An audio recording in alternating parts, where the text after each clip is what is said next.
বাজারে আকাশচুম্বী দাম হলেও মরিচ চাষ করে লোকসানে পড়েছেন কুড়িগ্রামের চাষিরা। ভারী বৃষ্টিপাত, পোকামাকড় সহ নানা রোগের আক্রমণে কাঙ্ক্ষিত উৎপাদন হয়নি বলে অভিযোগ কৃষকের।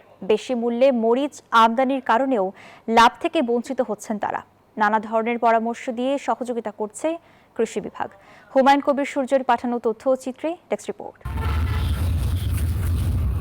চলতি মৌসুমে কুড়িগ্রামে ৬৩২ হেক্টর জমিতে মরিচের উৎপাদন করা হয়েছে। চাষিদের অভিযোগ, ভারী ও মাঝারি বৃষ্টিপাতের কারণে মরিচের গাছ মরে যাচ্ছে। বিভিন্নভাবে পরিচর্যা করা হলেও পোকামাকড়ের আক্রমণে বারবার ভোগান্তিতে পড়ছেন তারা। বাইরে থেকে মরিচ আমদানি করার কারণেও মরিচ বিক্রি করতে না পেরে লোকসান গুনছেন কৃষক।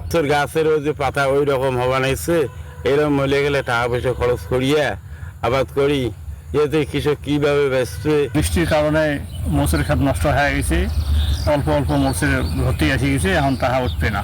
বৈরী আবহাওয়ার কারণে মরিচের উৎপাদন খরচ তুলতে হিমশিম অবস্থা অধিকাংশ কৃষকের। কাঁচামরিচ বিক্রি করছি 20 থেকে 22 টাকা, তারপরে বিক্রি করলাম কাঁচামরিচ 30 টাকা, এখন বিক্রি মরিচ করলাম 60 টাকা। অন্য জায়গায় মরিচ মেলা মরিচ হওয়ার পরে আমার এদিকে বাজার খুব কম।